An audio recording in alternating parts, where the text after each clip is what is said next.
Welcome to the Michael Rivero What Really Happened radio program.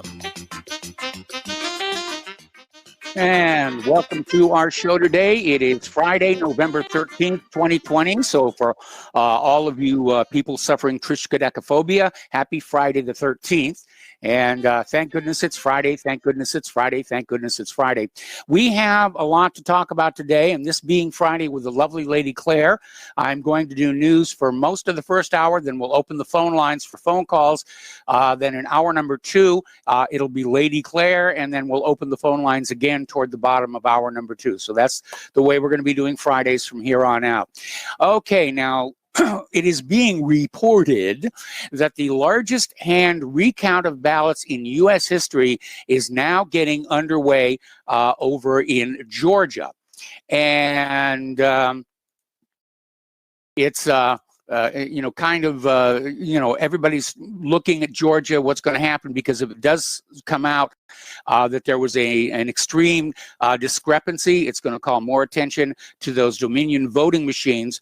And, it sounds like a really good thing is going on, but as has now become the pattern, there appears to be efforts to sort of sabotage that recount. And apparently the Republican leadership in Georgia sent a letter to the Secretary of State, Brad Raffensperger, basically pointing out that the rules that have been laid down for the recount are not going to actually provide a true recount or recanvass. It is not going to build public confidence. And apparently one of the things they're doing to try and mess this up is the Secretary of State is not including a review of signatures on the absentee ballot applications and ballot envelopes to confirm the validity of the statutory signature verification process by the counties. And apparently, the Republicans want a review of signatures on these. Second, the Republicans are saying that despite claims that observers would be allowed to look at the recount, the rules are it's one reviewer for every 10 audit teams. Now, that, of course, is going to make it impossible for that one reviewer to keep an eye on what's going at those 10 separated tables. And so the hand count decisions cannot be reviewed in real time. So they're already trying to, hack the recount in Georgia, and obviously it's an area where people are very, very concerned about what is going on over there. So the PDF of the letter from the Republicans to the Secretary of State of Georgia is linked to whatreallyhappened.com. It's probably something you want to look at, read thoroughly, and probably save as well in your archive, your growing, burgeoning archive of indications of fraud for the election. Over in Michigan, Bloomberg is reporting that a judge has rejected an attempt by two poll challengers to block certification of a Biden win in Detroit. And the judge also denied a request for an audit of the election. And that's been a big, big problem, because every time one of these cases goes up before a Democratic judge, an Obama appointee especially, they're simply dismissed out of hands. Now, judges are supposed to be assigned to these cases randomly by a computer system in the court. But one has to wonder if, along with hacking the electronic voting machines, if these court computers are also being hacked to make sure that all of these recount cases are going to judges sympathetic to Biden and his supporters. It's just a suspicion. I don't have any evidence, but it does seem like the Trump campaign and their legal team are running into some troubles there. Now, two Michigan Republican state senators are requesting a full election audit. They're asking the Secretary of State's office for a full recount before the election results can be certified. So they're still out there trying to fight the good fight here. But boy, talk about a stacked deck. This one's stacked so much it makes the Leaning Tower of Pisa look perfectly upright here. Over in Pennsylvania, a judge has ordered the segregated ballots should not be counted. These are the ones that were set aside that came in late. And so they are not going to be counted. Interestingly enough, the corporate media is still insisting that Biden has won Pennsylvania, but Real Clear Politics is saying it's up for grabs now. And if you take that out of Biden's column, then he does not have enough electoral college votes to be the president. There's still a lot of states that are in dispute. A lot of legislatures are still refusing to certify because of all the allegations of election fraud here. Now, Sidney Powell, who was the attorney for Lieutenant General Michael Flynn, and he's now working for the Trump campaign, is basically saying that hundreds of thousands of fraudulent ballots will be discarded, and the ultimate end of this election process will not be to the liking of the Democrats. I hope he's right, because if this election is this openly and blatantly stolen from the American people, it's the end of the republic. We've become, a dictatorship where we go through the motions of the voting. In fact, voting will probably be made mandatory like it is in other dictatorships. And, they'll go through this little theater presentation of having an election and then say, we have decided who the next president is going to be. Now, interestingly enough, the chairman of the U.S. Federal Election Commission, Trey Traynor, says that the 2020 U.S. election is illegitimate due to all of the widespread fraud taking place in the states still counting ballots. And I'm perfectly in agreement with him. And this doesn't matter whether you were for Biden or for Trump. The election is clearly illegitimate. And there may be no remedy to fix it because, as we just saw from that letter from the Republicans to the Secretary of State of Georgia, they're trying to rig the recounts the way they did the election. The only remedy may be a do-over. And that's already been suggested by several officials, that even though it will delay the Electoral College and possibly even the inauguration itself, that we'll have to have a snap election. And this one, people will have to vote in person and stay away from those mail-in ballots here. All righty. Now, Senator John Barrasso of Wyoming pointed out it is considered fraud for the Democrats to encourage people to move to Georgia to vote for Democratic senatorial candidates John Ossoff and Reverend Raphael Warnock in the runoff elections and then leave the state. And he came on out and he said it's fraud to have people move to Georgia, register to vote, and then leave. And if people are planning to make it their home, the law is pretty clear. They're eligible to vote. But it sounds like the Democrats are recruiting people. And you just saw Tom Friedman of the New York Times saying, move down and then leave. And clearly, that is definitely fraud to do that. All right. Here's an interesting little story. This one came out of the Gateway Pundit. And apparently, the Milwaukee elections chief lost an elections flash drive in the morning hours of November 4th. At the same time, Democrats miraculously found 120,000 votes for Joe Biden. And this was after telling the world they were stopping counting overnight, and all of a sudden they picked up these additional ballots for Joe Biden. There was a lot of that going on. We're closing counting for the night, and then all of a sudden in the middle of the night, Joe Biden gets hundreds of thousands of votes here. So here's an article which basically isn't pulling any punches. It's over from Paul Craig Roberts via UNS.com, and he just states flat out, the Democrats have stolen the presidential election. And he basically says in the months before the election, the Democrats used the COVID pandemic to put in place voting by mail. And the argument was used that people who safely go to supermarkets and restaurants would catch COVID-19 and die curled up in agony on the floor if they dared stand in a voting line. And never before used on a large scale, voting by mail is subject to massive vote fraud. And like I mentioned the other day, during Abraham Lincoln's re-election, he was the victim of mail-in ballot election fraud. It didn't work. He won his second term. Anyway, there are many credible reports of organized vote fraud committed by Democrats. And the only question is whether the Republican establishment is going to continue to support Donald Trump or if they're going to abandon him, which unfortunately, given the nature of politicians, is entirely possible here. Now, we were talking the other day about how elections are being counted and tallied by foreign companies. Apparently, Dominion comes out of Canada, according to one report, and there is a company called Skytel over in Spain. It's a Spanish company. They're also bankrupt at the moment. And apparently, this is another dubious company that was contracted to count ballots.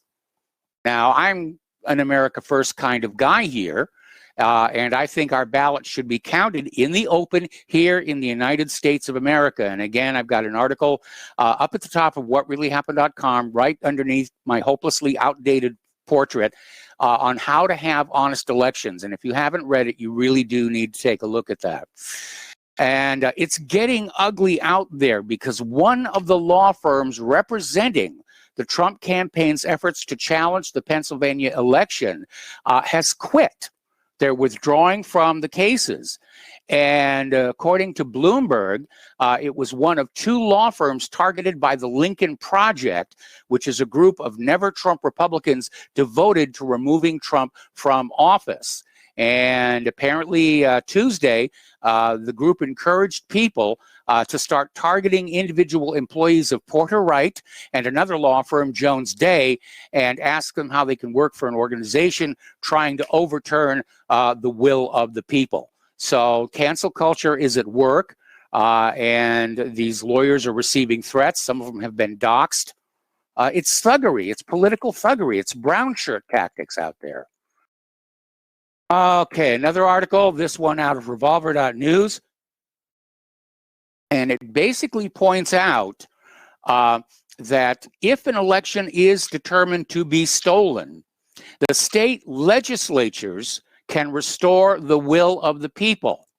They can basically say that even though Biden was named the winner of this state, we have discovered enough election fraud where we award the state to Donald Trump. Every state legislature can do that.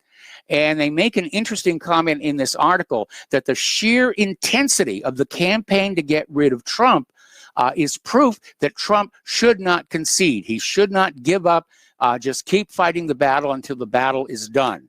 But it does look like the Democrats are going to use every tactic they can think of. It's going to get dirtier and dirtier. I would not be surprised if there was some wet work in the offing. All righty. Now then, we were talking about tomorrow's gathering in Washington, D.C., the March for Trump. It starts at noon at Freedom Plaza. And goes up to the Supreme Court. It turns out there are also marches in Arizona and Pennsylvania, Georgia, Nevada, Michigan, North Carolina, and Wisconsin. And there's a little window that you can type your zip code into and find the closest protest near you because they're still being organized. So basically, this is over at the Stop the Steal website. And during the next commercial break, I'll make sure that March for Trump gets put up to the top of the main page so you can find it very easily. But get out there and be seen, absolutely. Getting on to less election-linked politics here, a top aide to Biden's transition team once helped steer $3 million in taxpayer dollars to a Hunter Biden-linked venture capital firm. And Bloomberg reported that Don Graves, who's a high-ranking executive at Key Bank, has been tasked to advise Biden on financial regulation issues during the transition process. I think we can all guess what a high-ranking banking executive is going to say. We don't need any more regulation. We're perfectly capable of running ourselves in an honest and fair and responsible manner. And if you believe that, I have some of Saddam Hussein's nuclear weapons to sell you. Anyway, Graves worked for Biden during the Obama administration. He's a longtime fixture in the Biden family orbit, if you will, and apparently benefited Hunter Biden's business interests on at least this one occasion, possibly more. Now, here is where it gets interesting for those of us in the independent media and the bloggers and the rest of it. There is a Biden aide who is out there, Bill Russo. He's a deputy communications director on Biden's campaign press team, is basically saying that social media is shredding the fabric of our democracy by allowing views critical of the government and pointing out election fraud to be shared freely. So they're basically talking about greater internet. And here's where social media is going to find out that there's very little loyalty for supporting Biden, because they're specifically picking out Facebook as an example of things that are being done wrong in social media. So Biden's administration is going to come down hard on them and talk about gratitude there. And Hillary Clinton, like a vampire, has risen from the grave. It is being talked about that Biden will tap Hillary to serve as the U.S. envoy to the United Nations. And apparently her name has come up in private discussions about who would fill one of the most senior diplomatic posts. This is being reported by the Washington Post. So she's back. All right. Over at CNN, Christian Amanpour,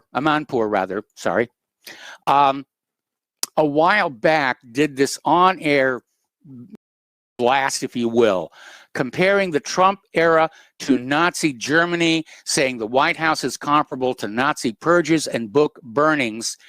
And apparently it has triggered a huge, huge backlash against her. Where even some people at CNN is saying that was just a little bit over the top.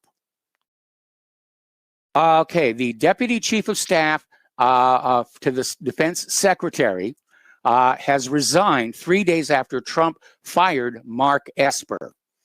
So, wonder why that happened. There's definitely a purge going on in the top military ranks and cybersecurity.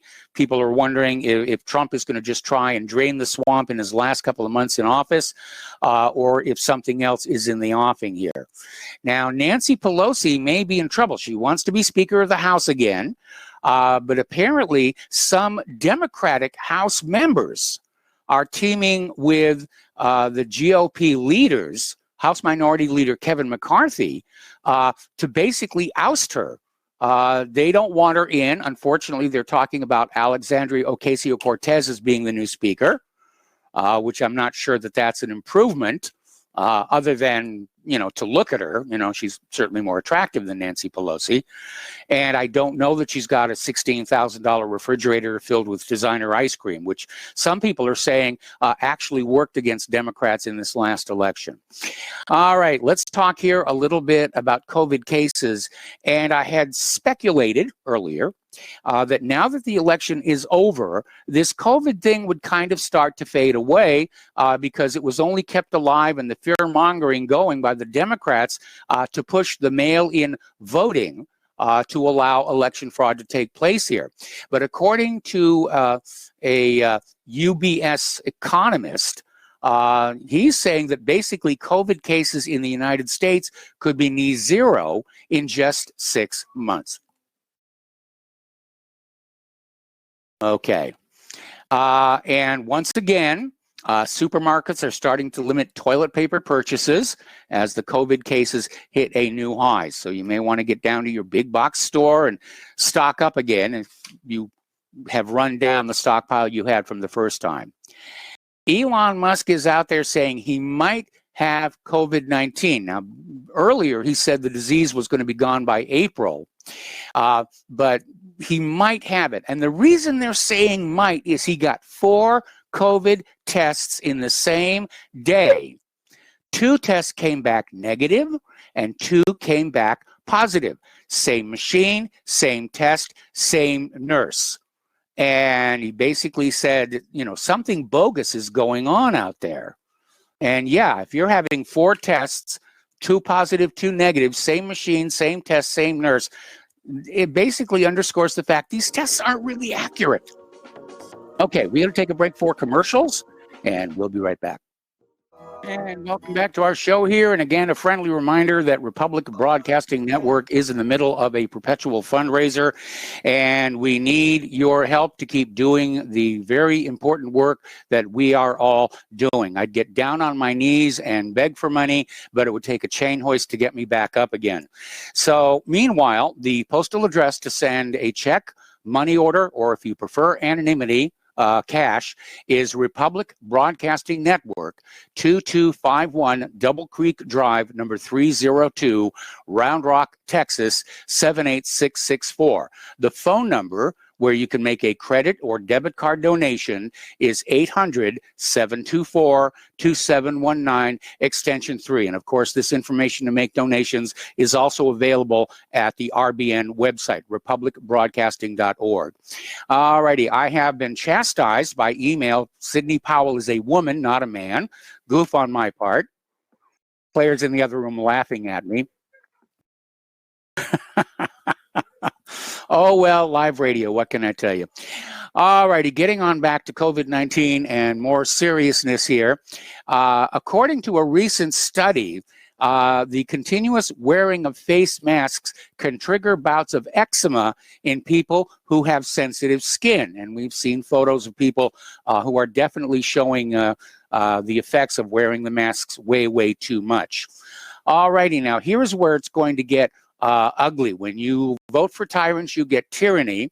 And this is what millions of Biden supporters are about to discover, because Joe Biden's COVID-19 task force member is recommending withholding food stamps and rent assistance from those who refuse the coronavirus vaccines. Now, that is about as draconian as it gets. And I do wish that the founding fathers, when they described the inalienable rights of man, included a right over your own body.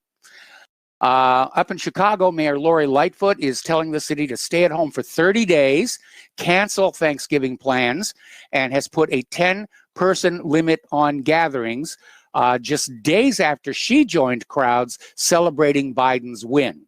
So it's another case of do as we say, not as we do. Here's an article that really, in fact, I got emails about this one as well. And Pfizer has come out with this claim that the COVID-19 vaccine may have unpleasant side effects, but that if you come down with the unpleasant side effects, that means it's working. And this sounds like corporate CYA to me. Again, it makes me very, very nervous about just what it is they're putting in those syringes here. 22 states are already locking down again. Indiana is one of them. Again, it doesn't seem to be having an effect about the health. It's all about control. And the first lockdowns didn't quite destroy the middle class. And so now they're going to do it again. And this is basically economic terrorism committed by the government of the United States of America. Now, Gallup just did a poll and said that more than half of Americans say they will not comply with another lockdown. And that's pretty sizable right there. Getting on to more social news here. Getting on back to the police shootings here, there's an article that came out of Citizens Journal basically saying enough of the lying, just look at the data. There's no epidemic of racist police officers killing Black Americans. In fact, most Black Americans are being killed by other Black Americans. And the article is very concerned about the anti-police rhetoric and all this stuff about defunding the police, and cities where that's actually happened, they're seeing an increase in crime. And so that is definitely one of the gifts brought to you by the liberal establishment.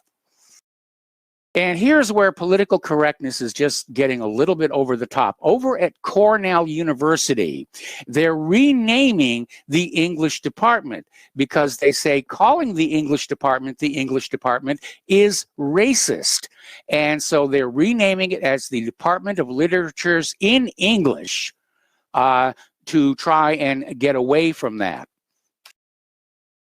Turning to the international news here, the new Pentagon top advisor, with Esper out the door, basically the new Pentagon top advisor, retired Army Colonel Douglas McGregor, is out there saying he wants the U.S. troops out of Syria immediately. I'm in agreement. We had no business to be there in the first place, other than corporate profits. And the reality is we have not been winning in Syria. We certainly didn't win in Afghanistan, but they're keeping our troops over there at cost of death to not have to admit that they lost those. So Joe Biden has named a transgender military veteran to review the Department of Defense. All right, we'll pick up with this story after these few words from our sponsors. Welcome back to our show here. And to finish up this last story, a former official from the Obama administration, Sean Skelly, has joined Biden's presidential transition team as an agency reviewer for the Department of Defense. And Skelly is a man living as a woman, and I'm sure is going to run into some difficulties over there. It occurs to me that the Democrats count votes the way they count genders. And that may explain a lot of what's going on here. All right, we're going to go ahead and open up the phone lines, area code 512-248-8252. And we're going to start with David in Boston. Hello, David. Welcome to the show. What's on your mind today? Oh, hi, Michael. I'm kind of surprised you were able to come to me first. But anyways, you can hear me okay, right? Yes, you're on the air. Okay. First off, Mike, I have a hunch, Jim from New York, I have a feeling that angry white man, when he went through all your best callers, Mike, all your nicest callers, of course, he didn't mention Miles or Tom from Florida, but all your nicest callers, he excoriated. And one of the victims of his call was, and I don't know if you've noticed this, but I think he really hurt Jim's feelings from New York, and I think Jim's feelings are hurt that you didn't, and Layla calls you out on this, Mike. I'm not trying to bust your chops about this, but I have a feeling Jim felt like you didn't come to his defense against that angry white man. But have you noticed that Jim from New York hasn't been calling in? And if he can hear me, Jim, we love you. You sound like, I used to live in New York City, drive the cab and everything. You sound like one of the nicest guys. Yeah, hey, with all due respect, Mike, and to Jim, he kind of reminds me of in the police show Barney Miller, that was based on the 6th Precinct in New York City. Remember the character that played Fish, Vagoda? What was it, Joe? Yeah, Vagoda. Yeah, in Jim's voice, he's very phlegmatic, like Fish and everything. But Fish was a very lovable character. But Jim, if you can hear me, I hope you do resume calling in. Jim's near and dear to my heart, Mike, because he supported that voting my conscience. He supported everyone. Just respect people who vote their conscience and everything, Mm-hmm. So anyways, the other thing I was going to say, Mike, I heard Tom's call yesterday. I didn't call in, but he's still on the case of white New England woman and white Vermont. Yeah, I noticed that. He doesn't want to let that go. Yeah, so let me finish here, Mike, now, because another thing he did, he was bashing Bernie Sanders as an evil communist Jew and everything. But what is so ironic, the very things that have plagued President Trump's presidency, that he's a Hitlerian figure, that he's an anti-Semitic Hitlerite, that he's a Hitler, and that he's also a misogynist, and he's very abusive to women, and specifically white women and everything. And the very what baggage for President Trump to have, Tom. But you know what, Mike? I found out yesterday, and it's something that I knew. That he's not a Southerner. I knew he wasn't a Southerner. And come to find out he's from Cali, his roots are in California. And you know why I knew he wasn't a Southerner, Mike? because I lived up in Alaska when they were building the Great Alaska Pipeline, and everybody all over the country came up to Alaska. It was almost like when they struck gold in the Klondike.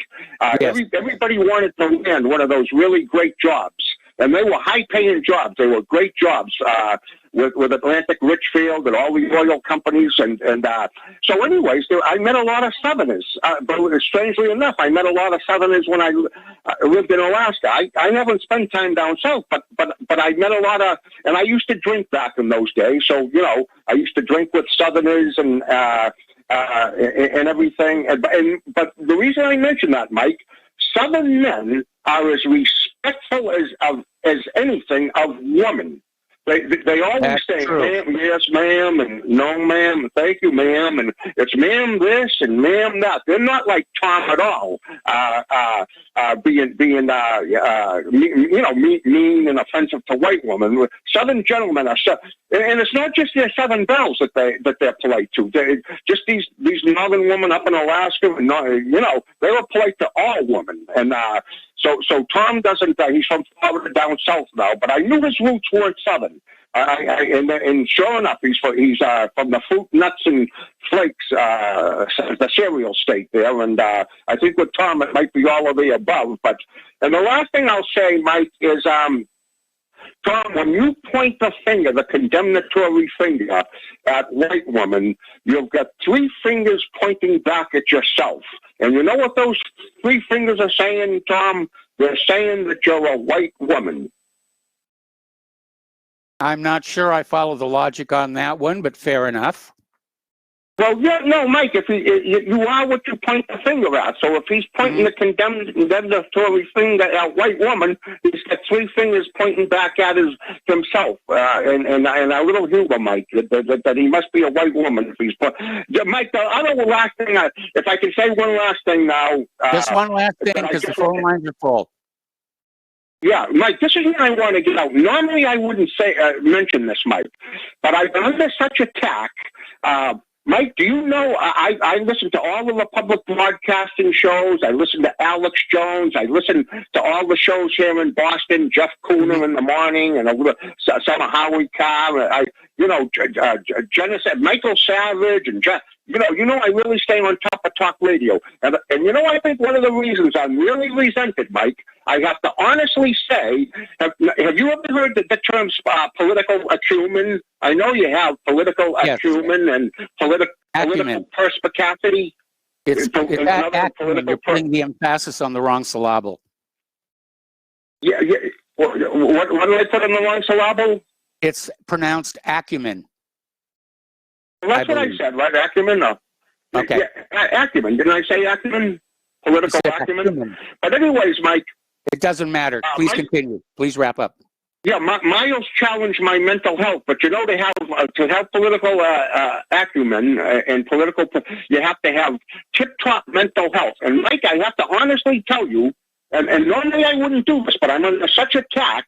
I'm the only one that called President Trump's fall accurately. I am the only one in all of talk radio. Nobody else predicted that Humpty Trumpty sat on his wall. Humpty Trumpty is going to have a great fall. And now we're going to see if all the Republican horses and all the Republican men can put Trumpty together again. But fortunately, a lot of Republicans are against him. He's going to win by a landslide. And that's why they resent me, Mike. That's why because I was right and they were wrong. Okay? Well, I think, most of them were coming from the position of presuming that this election was going to be honest and fair, which it clearly was not. Anyway, David, I got to let you go here. The phone lines are full and we're short on time before the Lady Claire. So let's switch over to Layla in Canada. Hello, Layla. Welcome back to the show. What's on your mind today? Yes, Mike, you made reference earlier to the Dominion election machines being out of Canada. And I have to say that in the last federal Canadian election, it was very obvious to me that the whole system was being programmed by the computers, that they had been pre-programmed to give Justin Trudeau a majority. It was an astounding result, and yet I was stunned that nobody in the media in Canada bothered to recognize the fact that it was an unpredictable result because of the fact that Justin Trudeau had never done anything other than to have the name Trudeau to warrant his even running as for the prime ministership, less yet to win it with an overwhelming majority. The other reason that I strongly suspected that it was pre-programmed to deliver the results that it did is every single video that I saw where the cameras were on the face of Justin Trudeau and his family, not one of them registered any surprise or delight. There was clearly facial signs that this was well known in advance.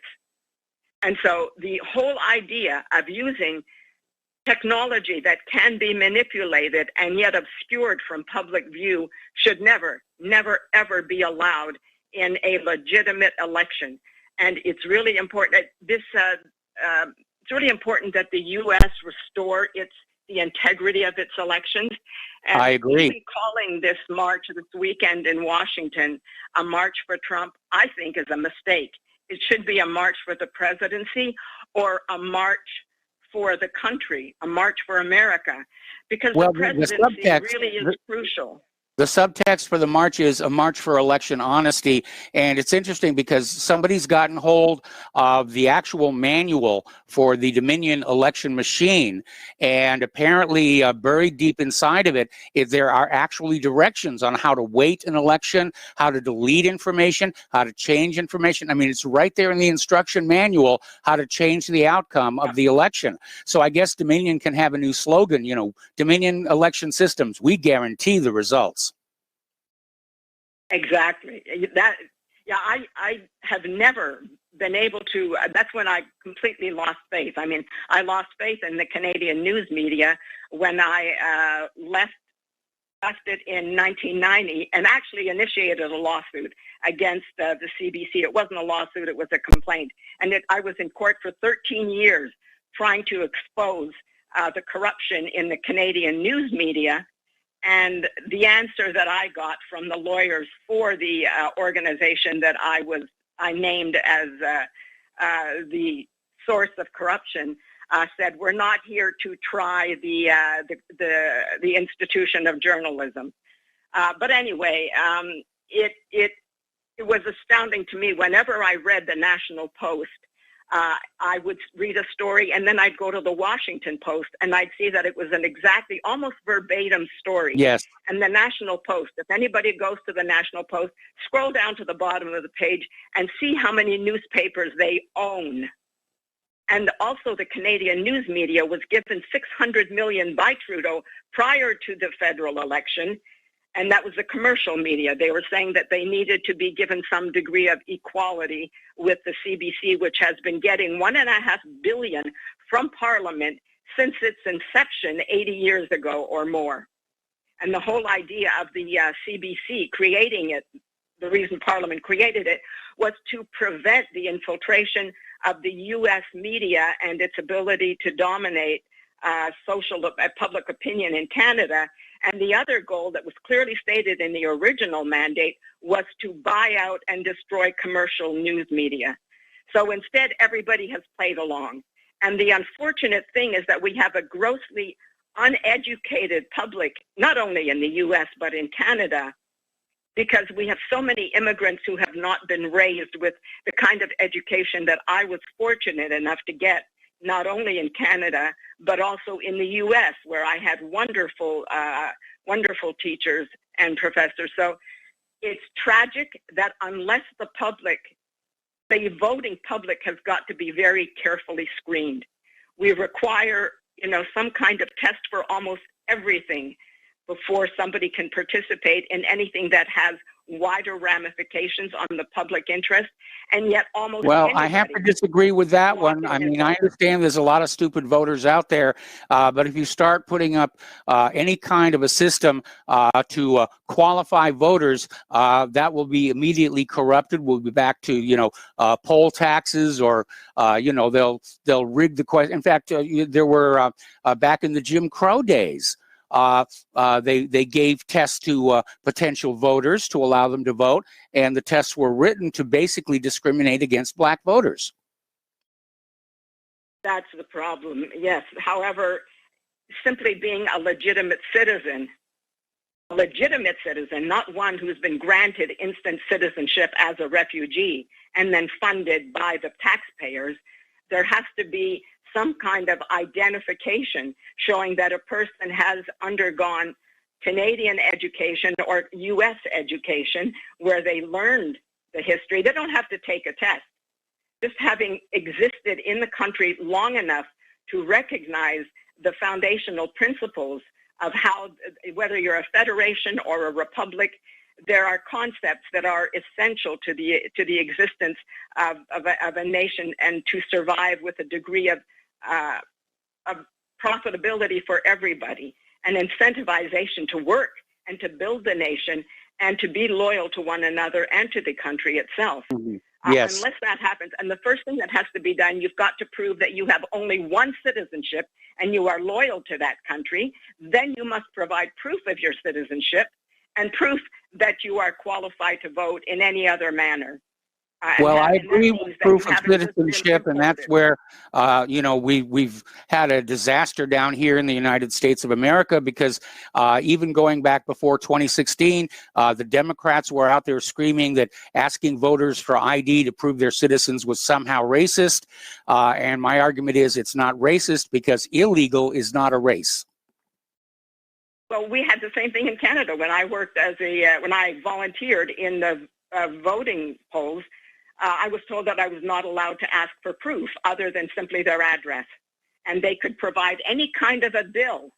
It could be someone else's bill, either a hydro bill or some kind of bill to prove the address. That was all they had to do so that they were voting in the right ward or electoral district. That was all we were allowed to ask.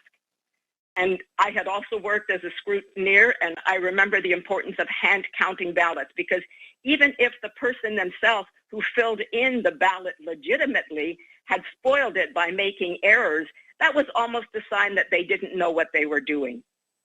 And I remember very distinctly that I brought to the attention that many groups were being directed by their gang leaders or their community leaders to be directed to vote for a particular candidate, and that the person giving those instructions was being rewarded by that political party. So yeah, we have a lot of that down here as well. Yeah, we have to have a restoration of one person, one vote, who votes their own conscience or their own decision based on their analysis of who is the best candidate for the country, not simply for their ethnic group, so that that ethnic group can then exploit the federal government's resources to serve the interests of their overseas homeland. Okay, well, you're absolutely right. But Layla, I'm going to have to let you go. We got to take another break for commercials. We've got more callers waiting on the line leading up to the lovely Lady Claire at the top of the hour.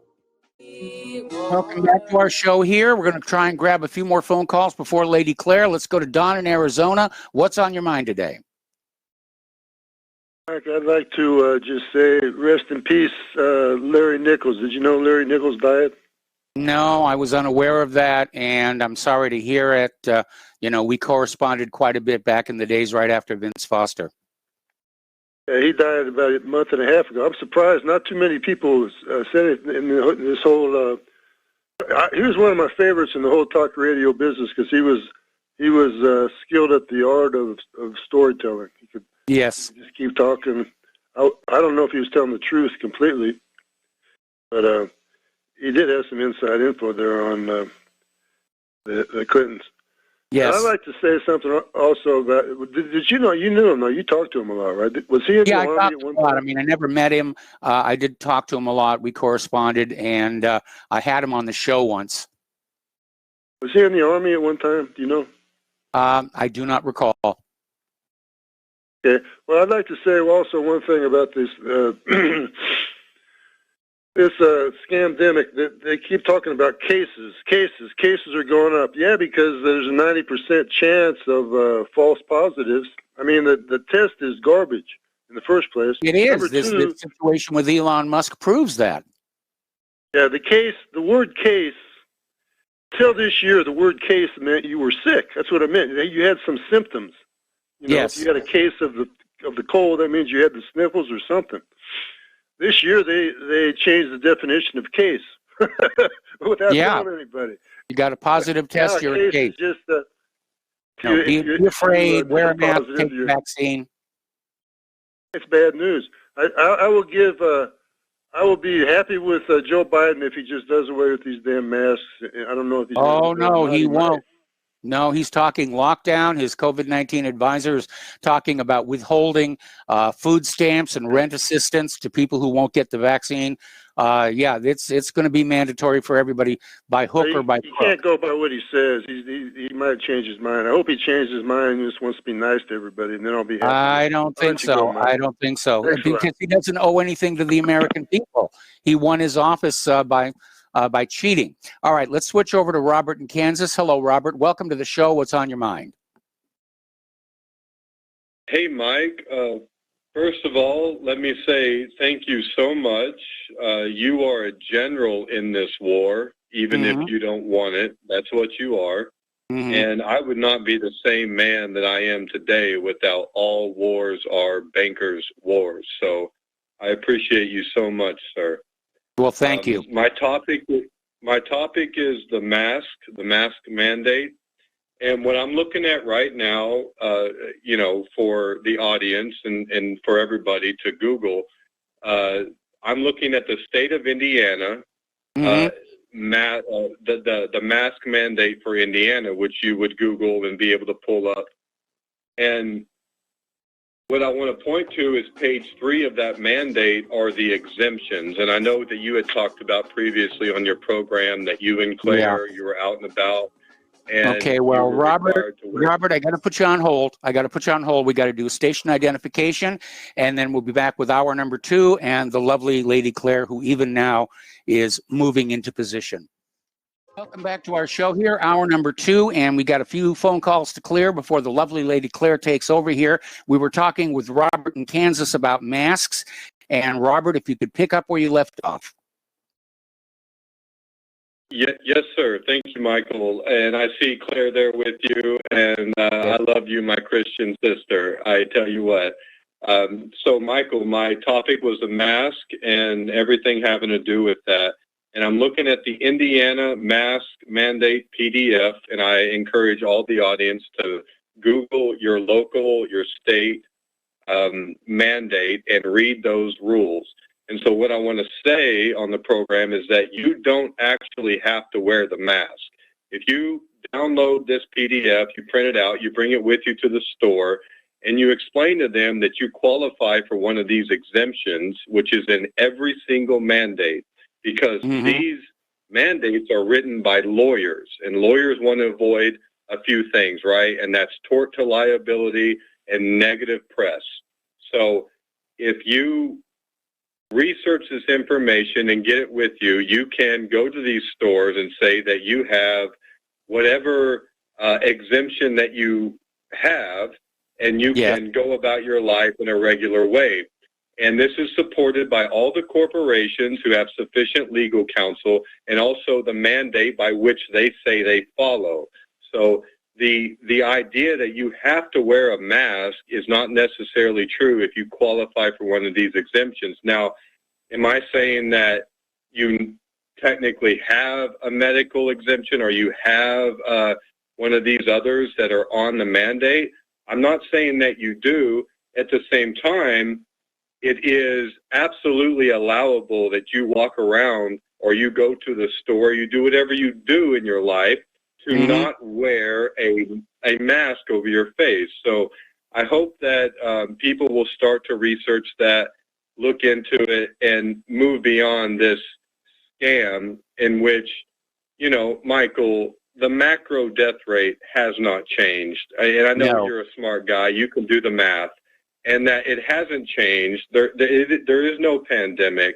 And so people need to look into this information, arm themselves with what the law says, and there are exemptions for you if you just choose to say, yes, I have a medical condition or a mental condition or this condition or that, There's all sorts I of definitely qualify under exemptions the that mental you can condition apply. exemption.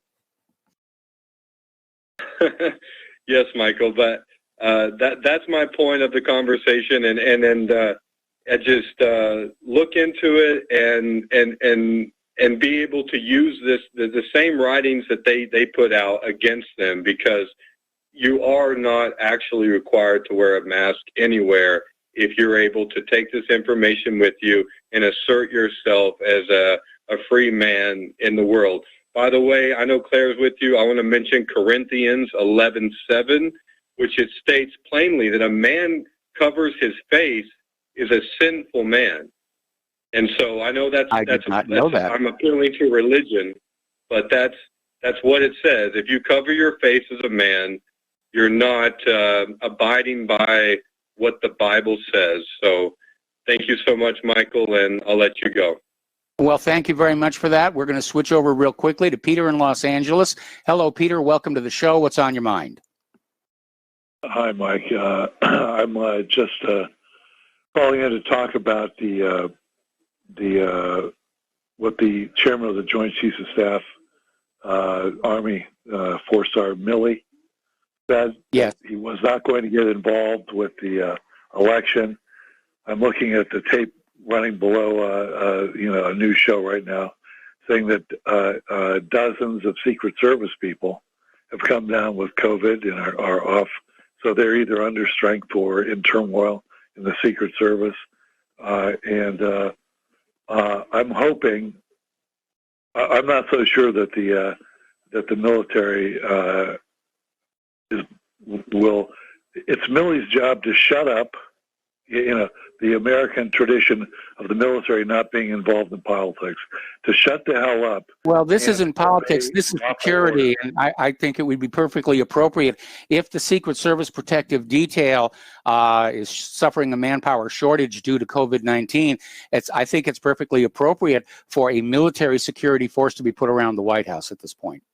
Yeah, except that he's the guy that wouldn't back him up when they actually had to evacuate the White House in June or July, and he would not send federal, regular troops. Okay. So, they're not behind the guy. He wants to pull out of Syria. He didn't want to go to a war. He didn't want any of Israel's wars that the military-industrial complex wants. Well, good for him. So, yeah, I'm talking about, Trump doesn't want that. So they don't like him. By the way, he called them out a couple months ago saying they're beating the drum for wars. Do you remember that?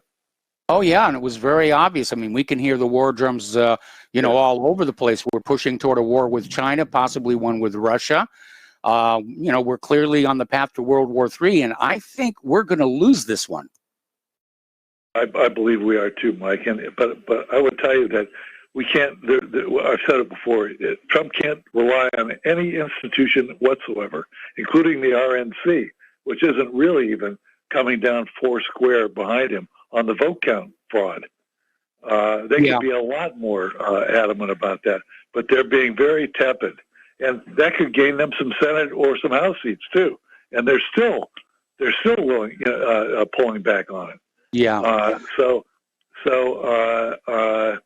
The fact that can we expect the high command, as a former lieutenant colonel, can we expect the high command to be any less compromised than the Comey and Brenner and Brennan and Clapper and all these litany of horror stories that we've had in charge of our institutions? And look, it's I got a real bad feeling about this. I do too, and I think we're headed into a very, very dark time in American history. Anyway, Peter, I need to let you go. We're going to take one more phone call, and then the phone lines are closed. Dave in Maryland. Hello, Dave. Welcome to the show. What's on your mind? Hey, what's going on, Mike? How you doing? Doing fine. Hey, that's cool, man. It's glad to hear from you. Long time no see, right? Yep. Yeah, I was thinking about remember the explosion in Lebanon? Which one? The barracks in Beirut? Or are you talking about The one down at the port, the Yeah. port explosion. Yes.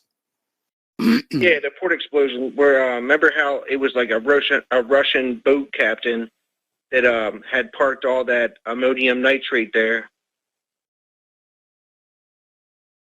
Well, I was not aware of that Remember that? aspect of it. I do know that there was a lot of ammonium nitrate stored in a warehouse there. Not a smart thing to do, and that's what led to the explosion. Yeah, but I'm talking about the captain of the boat that parked it there. He was Russian. Do you remember that? No, I don't. That was the whole thing, that he was supposed to be held for, he was there, like they parked the ammonium nitrate there for years and years and years, and the boat captain, the Russian boat captain, he was supposed to be locked up the whole time, but supposedly they can't find out where he's at now. Nobody knows anything about him. Okay. Well, apparently they did confiscate the ship. So, maybe the guy made his escape, or maybe he's, on the wrong side of the dirt somewhere. No, I'm saying that's what, oh yeah, right. No, that's one of those follow-up things, that you think about. Because remember, that was a big thing, right? And the Russian boat captain, he was Russian, and it had been parked there for years and years and years and years. And then now he's gone. He's gone now. Like nobody knows where he was, Or maybe you can help me out. Because that's why I was, I wanted to ask you about that. If you knew anything about that, like if he. No, I don't. Any updates? Oh, okay. Yeah. And then my original call was about the Russian troops in Armenia now. Yes. Well, they're not really in Armenia per se. They're along the line of contact, and I can imagine that the Armenians are not very happy with the Russians right now, since it's obvious that Azerbaijan has come out ahead in this peace deal. Yeah, but what I'm saying is, though, I want to ask your opinion about how now that there's going to be Russian troops there on the soil, like on the border. How is that even like? It's almost like it's Syria 2.0. It's starting to look like Turkey again. Because if you look at Syria today, it's Russian troops patrolling with Turkey, which is Turkey's NATO, so that's NATO, right? Yeah, they're patrolling all over Syria. So now if you go over to Armenia, I mean, like you said, the disputed borderlines. All of a sudden, Putin's showing up again, right? All his planes, and like I watched the videos. He got his helicopters are rolling in. They got all their armored vehicles. They're rolling down. They're ready to get their, And then I guarantee you that Turkey's probably going to show up next. It may well happen. I mean, it's still a hot spot, even with the peace deal. And of course, if you look at the failure of the 3 previous ceasefires. It's very tenuous at best. Anyway, listen, Dave, I need to let you go. We're going to close the phone lines. Well, sorry about that, but it's time for the lovely Lady Claire. So, Lady Claire, take it away. Well, thank you, Michael. I know basically I was going to let you handle issues about the U.S. election, but this was one statement that was a bridge too far from me, from our former president, Barack Obama. Yes. And what he is saying is that he is warning that Trump's election fraud claims put U.S. democracy on a dangerous path, and that there was a large portion of the U.S. which was spooked by having a black man as president. This from the guy who won with such a huge margin. Yeah, I know. Hello. In one clip, Obama, who was famously reticent about his successor for a while after Trump won, accused his successor of putting democracy on a dangerous path with his baseless election fraud claims. Obama said the whole story was the result of Republican leaders who clearly knew better, kowtowing to a volatile president who doesn't like to lose. Well, I think anybody at that level of politics doesn't like to lose. I don't like to lose. No, I'm not even in politics here. I know. But I have a comment here. But I have one comment before that. Please go ahead. Obama is definitely, sucking up to Biden right now with the news that Obama may be our ambassador to Great Britain. Ah, okay. All right. Little insight there. Yeah, anyway, your comment would be? My comment or my question would be, Barack, Mr. President, we never talk anymore. Well, we didn't talk while you were president. But let me tell you something about what spooked me with your being president.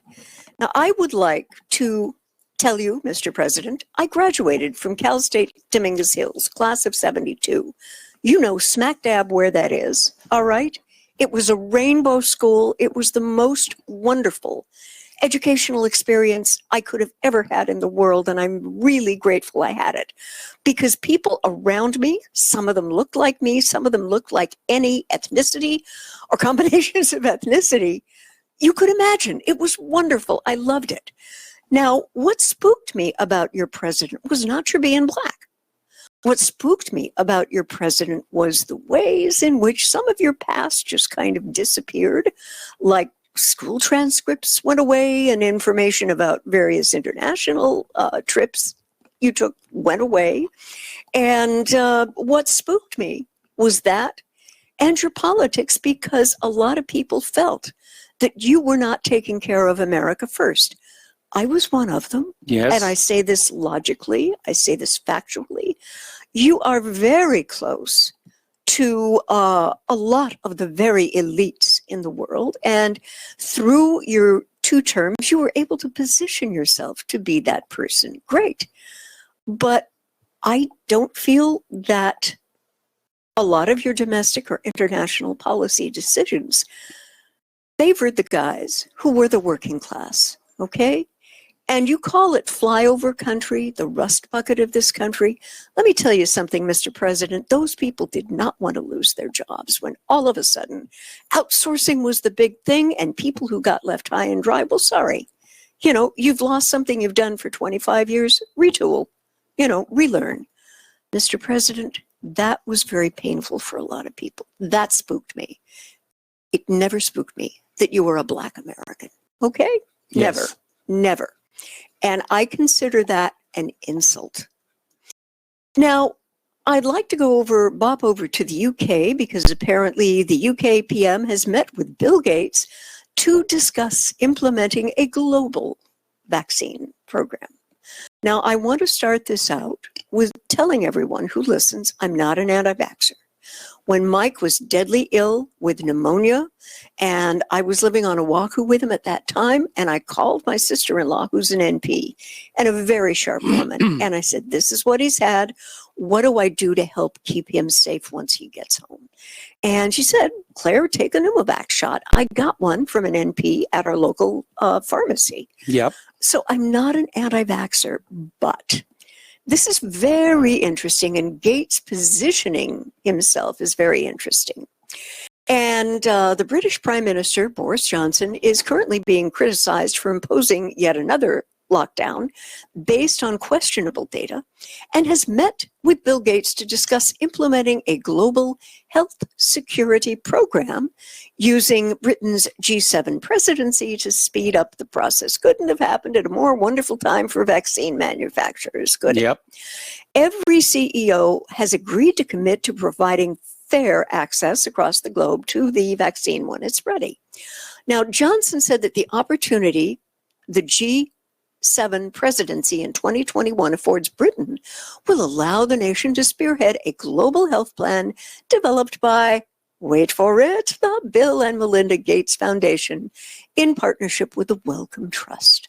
The plan was unveiled by Gates at the UN in September, where he called for overhauling Big Pharma's capacity to manufacture vaccines and treatments. Now, Johnson treated this like it was the best thing since cornflakes and hailed the effort as a new era of collaboration for problem solving and pandemic preparedness, adding that it will be a truly global endeavor. Now, the Prime Minister said that the world leaders should have heeded Gates' warnings years ago and must, notice the accentuation, must now work with his foundation to prevent something like COVID-19 ever happening again. Oh, really? Let's do the due diligence here about what Gates' financial stake is in rushing toward a vaccine. Now, folks, there are protocols. There is time that needs to be taken. And every time I hear the word fast track Yes. and vaccine together, that concerns me. Now, we have the following story from The Nation from just last month. And the title of the article is, "While the Poor Get Sick, Bill Gates Just Gets Richer." The billionaire's pandemic investments, like much of his work, remains a secret. Now, in the early days of the pandemic, President Trump made headlines when he tried to secure rights to a vaccine from the German developer CureVac on behalf of the U.S. government. Now, this brought up a lot of questions about equity and justice, and should the United States get priority access to COVID vaccine just because we are the world's wealthiest nation?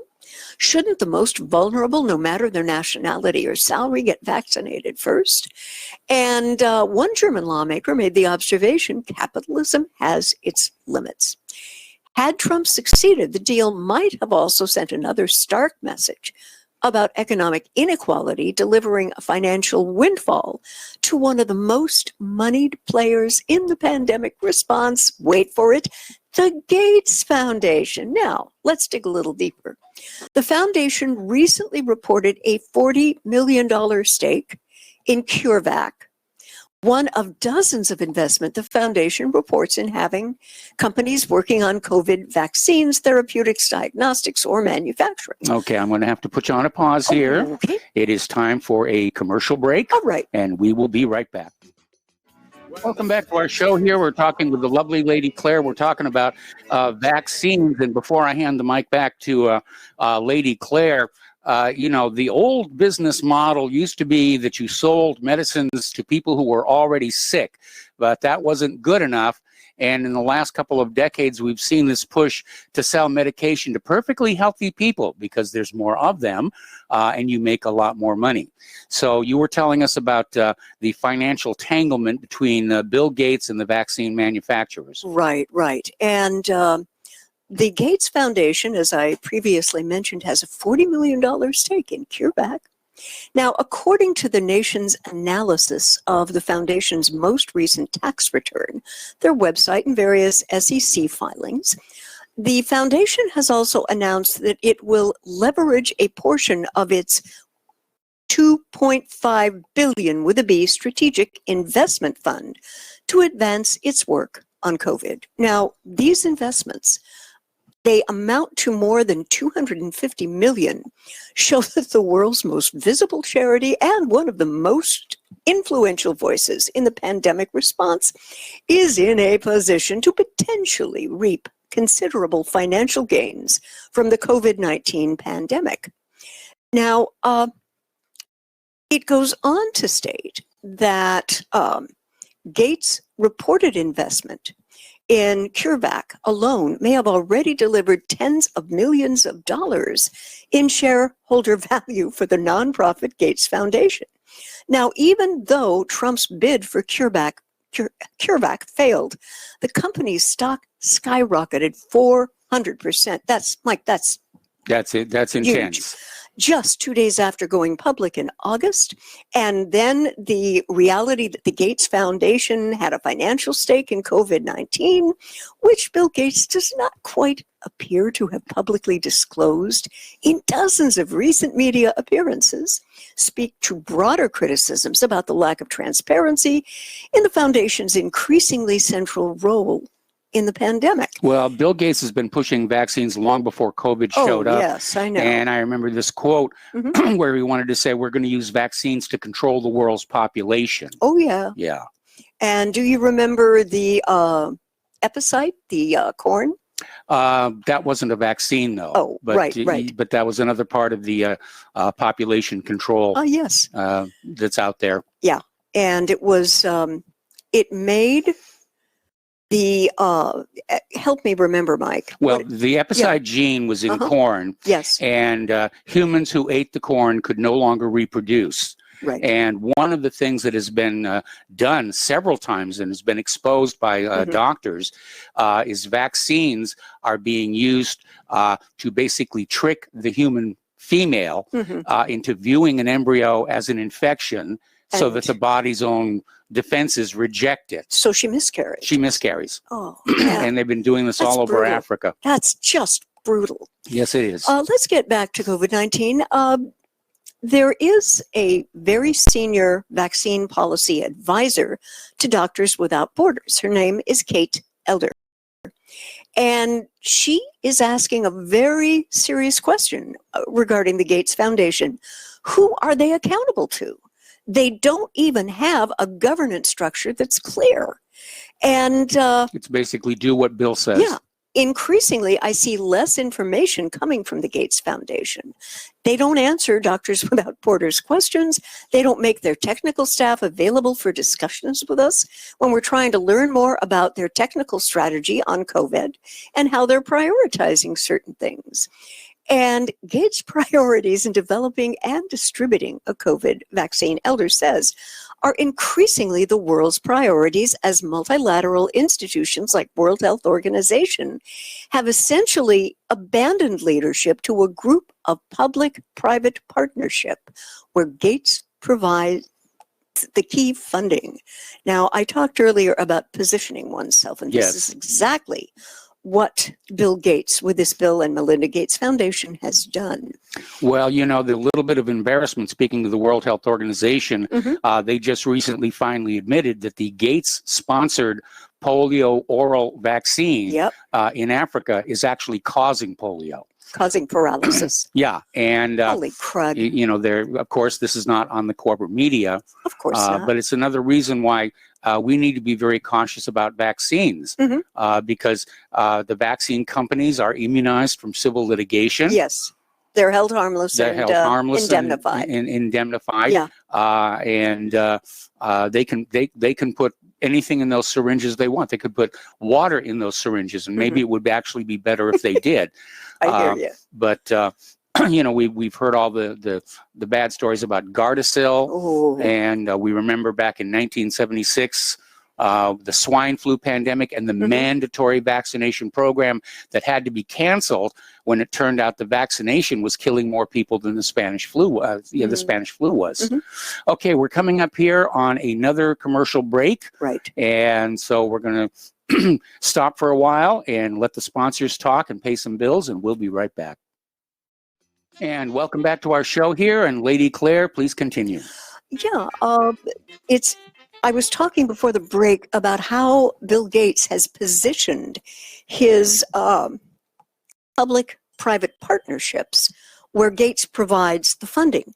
Now, these organizations, the Coalition for Epidemic Preparedness, Innovations in Gavi, the Vaccine Alliance, are working with the World Health Organization to develop the largest and most diverse COVID-19 portfolio in the world, which they hope will deliver billions of vaccine doses in the years ahead, including to many poor countries. Now, James Love, who is the director of the NGO Knowledge Ecology International, says that the foundation's decades of work on vaccines, along with its sprawling financial ties, allows it to insert influence, and that happened at the very start of the pandemic. Now, he characterizes Gates as someone who had enough money and enough presence in the area for a long enough period of time to be positioned as the first mover and the most influential mover. So people relied on his people and institutions, Love says. In a pandemic, when there is a vacuum of leadership, people that move fast and seem to know what they're doing, they just acquire a lot of power, and Bill Gates has really succeeded in this. Gates' leadership in the pandemic has been widely, almost universally praised, with the New York Times calling him a vocal counterweight to President Trump, and Madonna making $1 million donation to support the foundation's work. But please remember, Bill Gates is not an elected representative or public official, and the details of his far-reaching influence and finances have largely eluded public scrutiny. There's a subsection here. Bill Gates gives to the rich, including himself. And so you have an enormous amount of power that affects everyone around the globe, and there should be some level of accountability and transparency, Love says. People are not asking unreasonable things. It's a charity, okay? And we're asking, for example, can you explain what you're doing? Can you show us what these vaccine development contracts look like? Particularly since they're using the money to influence policies that involve our money. Now, apparently, the Gates Foundation has declined requests for interviews and did not respond to detailed questions sent by email, including about its investments in pharmaceutical companies working on COVID-19. Now, Love and other critics say a key role that Gates has played in the pandemic has been to evaluate and elevate the pharmaceutical industry. For example, pushing the University of Oxford to deliver its leading COVID-19 vaccine platform into the hands of Big Pharma. The resulting partnership with AstraZeneca had another effect, as Bloomberg and Kaiser Health News recently reported. Now, what it did was it changed the university's distribution model from an open license platform designed to make its vaccine freely available to any manufacturer to an exclusive license controlled by AstraZeneca. And if you don't see lots of dollars in the eyes of AstraZeneca right now, please go to your eye doctor. Gates had the leverage to push the university, Bloomberg reports, because the foundation is one of the founders and largest funders of the Coalition for Epidemic Preparedness Innovation, which in turn funds the University of Oxford's vaccine development to the tune of $384 million. That's now, guys, a lot of inducement. That's a lot of persuasion, a lot of green. Now, the Gates Foundation has also directly given hundreds of millions of dollars to the university through charitable grants for a variety of projects, including previous funding of the university's Jenner Institute, which is developing Oxford's COVID vaccine. Now, Oxford and AstraZeneca have made very public promises about foregoing profits and providing equitable access to their vaccine if it is successful, but neither organization are providing any details or documentation about this plan. Now, other companies have made similar humanitarian pledges, even when they have pursued a traditional business model based on exclusive licenses that critics say is designed to generate profits, guys, not promote equitable access.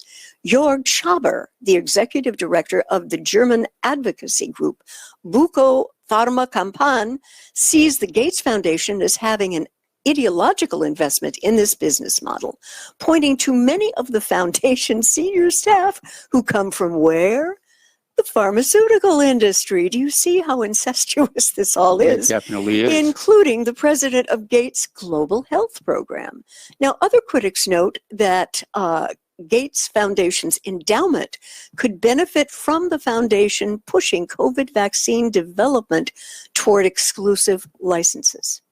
Because if you change the way in which you regulate the industry or the ways in which you want medicines and vaccines to be delivered, says K.M. Gopakumar, legal advisor to the Third World Network, which is based in India, it's definitely going to affect these companies' business models and also the investments of Gates Foundation. So they are using their money to reinforce the status quo. Gates himself describes his foundation as intimately involved with the partnership between AstraZeneca and the University of Oxford. And every week, we're talking with AstraZeneca about, okay, what's going on in India, what's going on in China, so that we can get, assuming that the phase 2 data and eventually phase 3 data is promising, that we're ready to go with that. Gates noted in a brief press briefing in June, one of the many interactions with the media where he describes his foundation. Again, we're talking about positioning, folks, leading the global pandemic response. And he made the observation, our foundation has a lot of vaccine expertise and deep relationships with the manufacturers. And so we've taken our staff and are now looking at each of these potential vaccine constructs and the data and making sure that for the ones that are the most promising, there is a plan to have multiple factories in Asia, multiple factories in the Americas, multiple factories in Europe. We understand which of these vaccines we can scale up the production for, and I'm hopeful that it will be at that large number because of the cooperation from the pharmaceutical companies saying, yes, you can use my factories to make someone else's vaccine.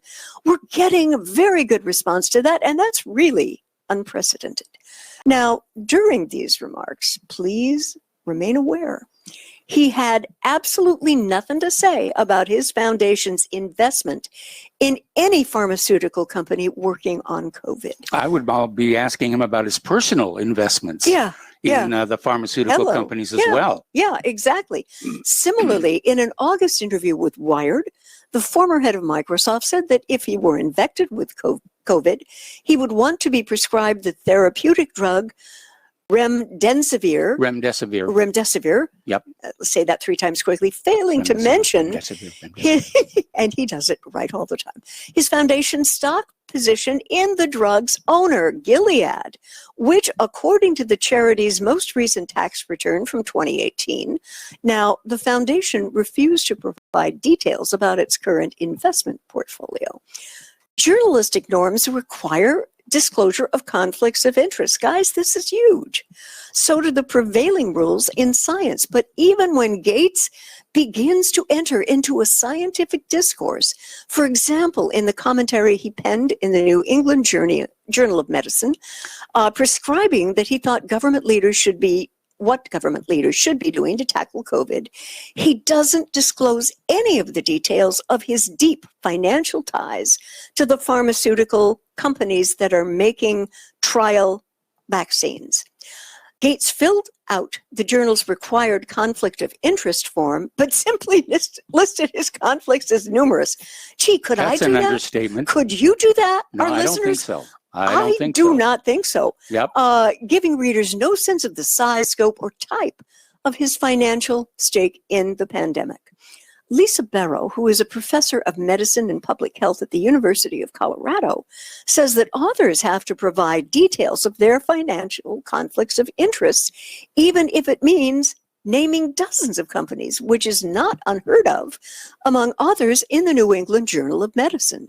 The journal did not respond to multiple inquiries about Gates' disclosure.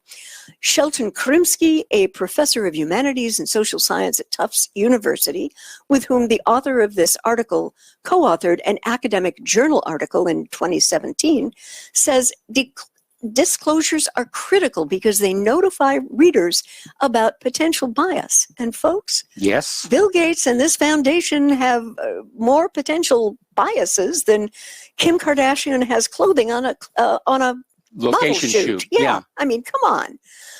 And goes on to say the last person I would want to tell me if a vaccine has ready to go is a person who has a financial investment in the vaccine, Krimsky said. And Gates didn't mention specific vaccines in his journal article, but elsewhere he seems to again be positioning himself by picking winners and losers.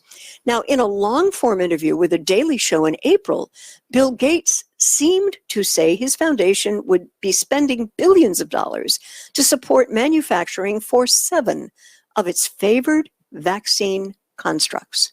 Now, the vaccine would not confirm this spending or provide... The foundation would not, yes. Okay. Confirm any spelling or provide any details.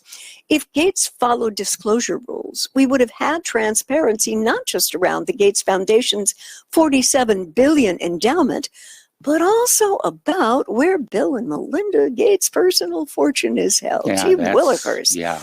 Now, according to Fortune's estimates, Bill Gates' private wealth is estimated at about $115 billion and has increased by more than $10 billion during the pandemic.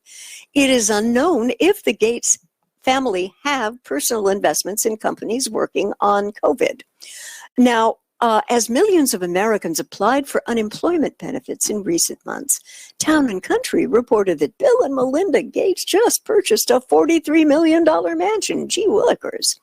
And according to Forbes, the Gateses have seen their personal net worth increase by more than $10 billion during COVID.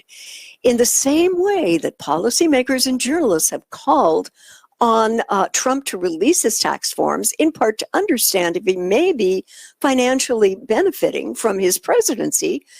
Bill Gates' tax records and investment portfolio bear scrutiny because, again, of where this man has positioned his role in the pandemic, whose total cost to the global economy is trillions of dollars. Now, very interesting. Apparently, the nation's analysis of Gates' finances was in part based on the Foundation's most recent IRS tax return from 2018.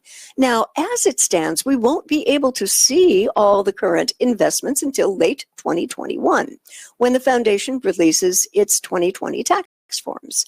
The nation made multiple requests for up-to-date disclosures and tax forms from the Foundation, from the Gates family, but there was absolutely no response. Now, public understanding of Gates' finances is also limited by the Foundation's maze of inscrutable investments, like its $100 million stake in GTI-1 institutional investors. And get this, it's a private fund domiciled, wait for it, in the Cayman Islands, a jurisdiction renowned for its financial secrecy. The company in charge of the fund, Global Forest Partners, said the fund's specific holdings are not publicly disclosed.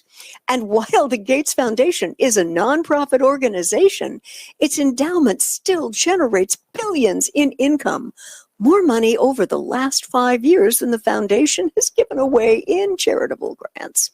Now, if the pandemic does end up delivering a financial windfall to either Bill Gates or his foundation, it may just pale in comparison to the political boost he's received as now planet Earth's de facto vaccine czar. His widely launched role in the pandemic already appears to have helped institutionalize and normalize political power in other areas where the foundation works. Now, earlier this year, there was a chorus of praise for Gates' leadership on COVID. New York Governor Andrew Cuomo announced that he will lean on the Gates Foundation to help him reimagine the state's education policy. And again, getting back to Kate Elder, she says, who are they accountable to? They don't even have a governance structure that's clear. And this gal is an advisor to Doctors Without Borders. That's huge. And she also mentions, increasingly, I see less information coming from the Gates Foundation. They don't answer most of our questions and how they're prioritizing things. Okay. And pardon me. Yeah. So, Mike, when the vaccine comes out, I mean, I am a very small blip on the screen of my HMO. Yes. And what I'm probably going to do is, unless I get a screaming call from my doctor's office, which probably isn't going to happen because that particular practice is in transition and she's going off to teach family medicine. And I'm very delighted for her. She's just wonderful. But yeah, I think I'm going to wait. I am going to see what this is about. And I want to see about reports of vaccine injury, what these injuries are. And I am going to make my own decision about doing things. And there will probably be a point in time where the vaccine will be made safer. And I feel at 71 that I will go ahead and I'll want to take it. But yeah, you know, until then, I don't believe Americans should be mandated to take this. I absolutely agree there. Thoughts? Well, I absolutely agree with that. I think it should be up to everybody. And again, remembering the disaster of the last mandatory vaccine, again, that it isn't just the Gates Foundation that operates without accountability. So do the vaccine manufacturers themselves. Yeah.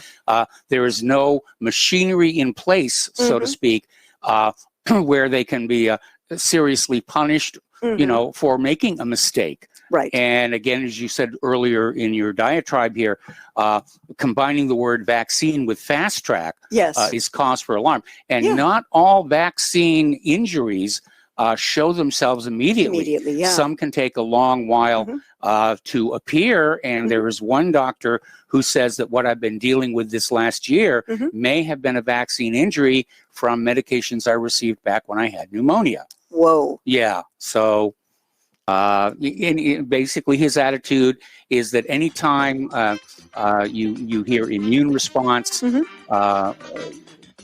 you're in problem. Okay, we got to take another break for commercial. Back with the last. And welcome back to our show. Last segment of our show today on this Thursday. I'm sorry, Friday the 13th. My mistake. That's right. We got tomorrow up. Yes. Quick little program announcement. Harley Schlanger will be on John Stadmiller's show immediately following this broadcast here. And we're going to take 2 more phone calls real quick. Scott in Nevada, welcome to the show. What's on your mind? I'll make it quick. Claire just mentioned not taking the vaccine until it's demonstrated as safe. So let's just say that she doesn't take the vaccine for a while. And none of them are certified safe, by the way. But yes. What if you can't travel? What if you can't travel outside your county or your region? Now you have a constitutional right being impacted. But the whole thing about this stuff, I called you up months ago about this, Michael. No vaccine has been certified safe. So if it's not certified safe, it's experimental. If it's experimental, the Nuremberg protocols apply, informed consent, but Nuremberg Code does not apply in the United States. You can't enforce it at U.S. courts. But yes, they took the principles of the Nuremberg Code, and you'll find them at Title 45, Section 46.116, informed consent, as regards experimental medicine. Yes. But, the lawsuits, if they ever do anything like this, the lawsuits, as Eric Holder would say, will be fast and furious. Okay, yes. That's all I got. All right, thanks an awful lot. We're going to switch over to Doc in Illinois. Hello, Doc. Welcome to the show. What's on your mind? Hey, Michael. Hey, Claire. I wanted to call in on the topic of masks because I remember a caller earlier came in talking about it. There definitely are medical exemptions, and speaking as someone who is medically exempt from wearing a mask, I notice a lot of the stores now are kind of backing down, and I notice there's even some signage now saying masks are required, and then a little asterisk saying unless this poses a medical episode to a customer or something to that effect. So I think it's definitely good that that's being acknowledged now, but I remember you and Claire made a project some time ago, called You're Selling Us War, but We're Not Buying. Yes. I figure you might make a sequel called You're Selling Us COVID, but We're Not Buying. Yeah, that's a good idea. Yeah. Well, I thought that might be a neat idea, but that's all I have to say, Mike. Thank you, Mike and Claire, for having me on the show. Well, thank you very much as well. And I know this mask issue is kind of a sore point for a lot of people. They're tired of the masks. They're tired of the lockdowns. With the supposed soaring COVID numbers, we're seeing retail outlets go back to an absolutely firm policy. No mask, no entrance. Costco's apparently doing that as well. Yeah. Okay. And the other thing that you need to watch out for, I've noticed that some of the stores are beginning to limit things like bathroom tissue. Yes. And just be aware of that. I don't know how many areas of the U.S. it's going to hit, but when you make your pilgrimage to your big box store, if you still can, it's not going to hurt to have a little extra. Okay. It's not going to hurt. No, it doesn't hurt at all. Yeah. You'll use it eventually. Yeah.